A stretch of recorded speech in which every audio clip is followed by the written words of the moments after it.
astonished, Mr. Morris, that you think that we would believe the plaintiff would rent you a room in her house so that you could put fish tanks in the room that you were staying in. I'm astonished that you think that we would believe that. And here's why. Where were these tanks? In the room. How big is that room? 255 square feet. And a 125-gallon tank is how wide? About the 4 to size of 6 this. feet. Am I correct? Yes, sir. And you had, according to the plaintiff, 7. And when I read the plaintiff's complaint against you, her story has what we call the ring of truth. She agreed to let you keep a singular aquarium in your room. And you think you're Aquaman. But you fall asleep while you're filling up the tank. Yes. And you flood the room.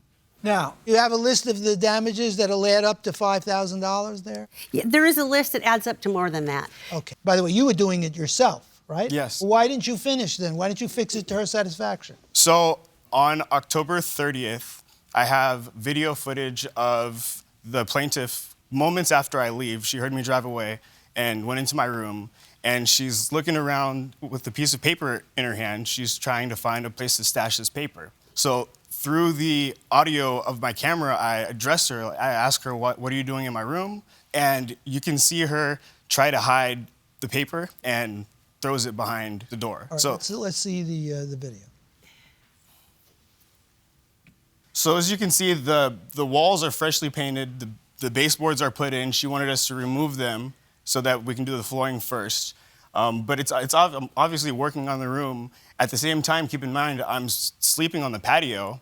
Mm-hmm. So this is where I address her through the camera, and she's saying, you said you were gonna have this cleaned up, yesterday. But you can see behind her leg, she's holding. Yes, I saw it. Oh, yeah, I have it. I admit to that, having that.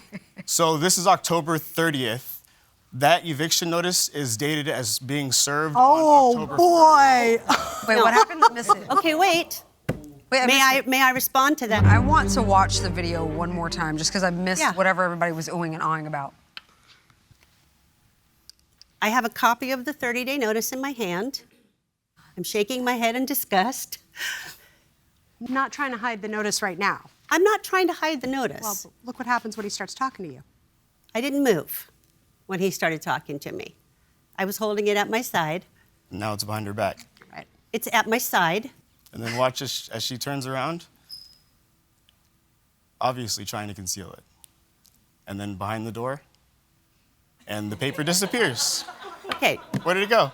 I gave it to him. I served him on the 1st of October, and he ignored it. Is there documentation? Yes, and Then there's why did you also a drop it in his picture that room? he threw it in the bushes in my yard. There's a picture of it in the bushes. No, I'm saying if you gave him notice on Gave the him 1st, notice. why go through that Houdini? Okay, that wasn't a Scenario Houdini. there. What it was. Well, you had a piece of paper and it disappeared. Obviously, you I dropped threw it in his his. room. I threw it down in his room. Here's why.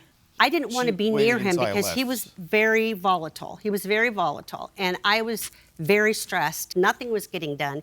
He told me that the room was almost finished. And I thought, okay, peek in the room and see if it was almost finished like he said it was, because he was supposed to be out the next day.